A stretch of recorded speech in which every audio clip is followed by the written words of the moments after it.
Yeah, good morning, everybody. Well, it's about 9:20 a.m. this morning. Let's see.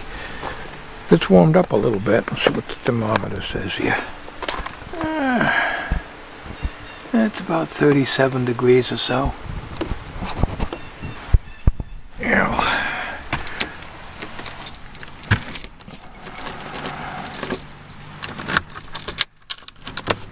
Okay, let's see.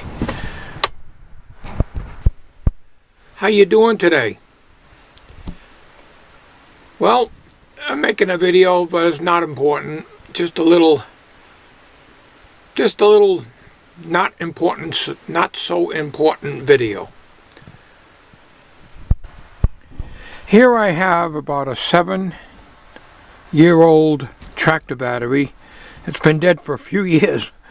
The reason I'm keeping it on trickle charge, it won't hold a charge at all, is so it doesn't freeze and bust open. And it hasn't yet, and it's been down in single numbers. And why I want to keep it in good condition is because it's worth, I think, $5 to go to Walmart and get another one. This is 350 cold cranking amps, I think.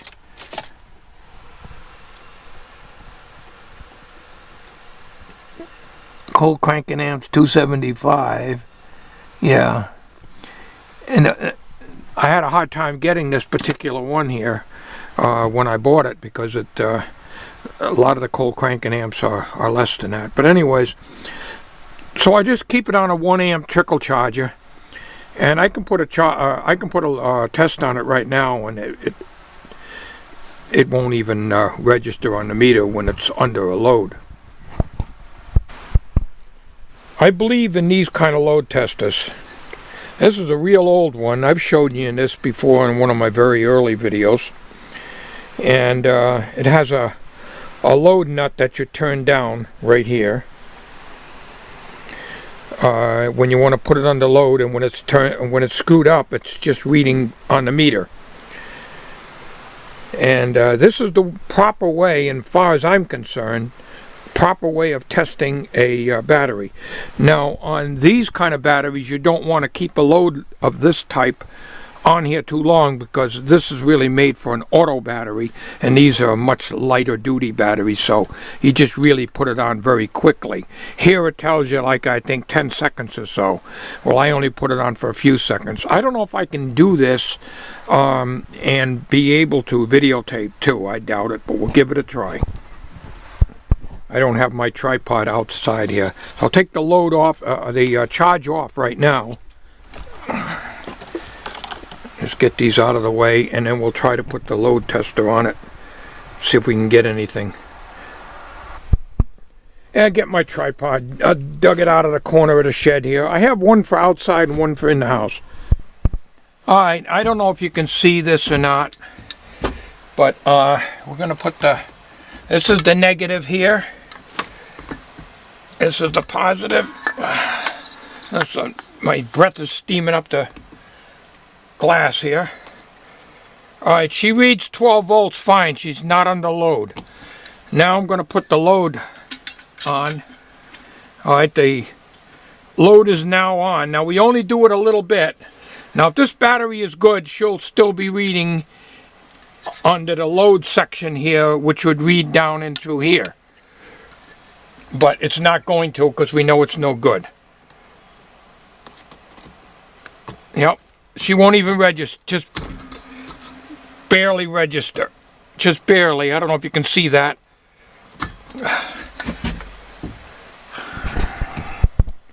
Now the bottom scale is for 6 volt, top is for 12. She should be reading up into here, and it tells you to recharge for 30 minutes and do it again. But she only read just barely down to here under load. So obviously the battery's dead, which I knew that, because after all, it's at least 7 years old. A battery of this type, or any of them, any car battery after 4 years old, is really on borrowed time. But this is a real old tester that I bought at a place called Railroad Salvage back in the late 1960s or very early 1970s. And I swear by these load testers. They're the best way to test a car battery. I don't care what anybody says. Man, it's hard to edit HD, so you got to do it with the pause button here on the camera. But anyways, we'll put this back on charge. And like I say, the only reason I'm keeping this on charge is so I can bring this battery as a core, so that they give me $5 off. Otherwise, they charge, I think, at least $5. So this summer, or this spring, I'll turn this battery in and get another one. But the grass around here don't grow all that good. And if I mow the grass 3 times a year, I'm doing good, because it's really, around here there isn't really very much grass. It's more, I don't know what to say, kind of like that green stuff, like that peat moss or whatever you call it, little green stuff growing. But anyways, that's the story there. And so I keep it in the shed, because the shed is not heated, of course. And so this is the way we do it. Now, I have something else I want to show you. You hang on just a minute. I'll put this on pause again. Over here I have my Ryobi 12 volt. I bought this, I don't know, 3 years ago maybe. Came with 2 batteries. See, real strong, isn't it? Okay. They don't hold a damn charge worth of hell. Even when I first got it, you know. And I got another battery up here on the charging stand, that you might be able to see it here. I have to keep these batteries on charge at all times. So we take this one off and we put this one on. It came with 2 batteries. I'll tell you, I had a Craftsman years ago. I bought in the, I would say mid-80s. Had 2 NiCads battery packs with it, 12 volt. It lasted 15 years. All right, let's see what this does here. Let me get this camera turned in.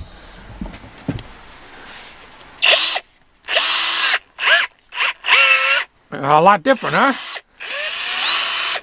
Well,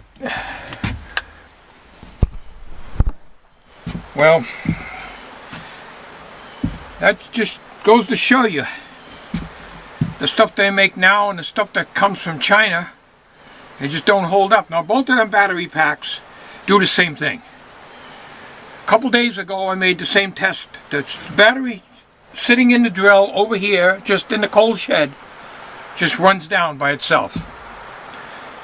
That never happened with my old Craftsman, with the NiCads, but they did tire out and got weaker as the years went on, but they were never like this. So the Ryobi products, the battery Ryobi products, batteries, ain't worth the crap to blow them to hell. Ain't worth the powder to blow them to hell, I should say. They're just crap. They're just no good. I have to keep it on a charge all the time up on the wall here. And then when I'm ready to use the drill, I'll pop in the new one and put the one that was sitting in the drill into the charger. But that just goes to tell you, or goes to show you, I'm not able to speak too good today. Anyways, that just goes to show you that, you know, the stuff they make now that comes out of China is junk. And you get what you pay for. Now, I think I paid like $59, if I'm not mistaken, 2 or 3 years ago for that drill. And it's all right for small, light work. But if you want to do some heavy drilling, like in the door here, you know, and stuff, naturally you use a corded, heavy-duty, at least a 3/8, if not a 1/2 inch drill, good and heavy, to drill in here, because that thing will not do it. On that old Craftsman that I had, that I bought in the mid-80s, it would drill holes for, you know, door locks and stuff like that. It took a while, but it did it.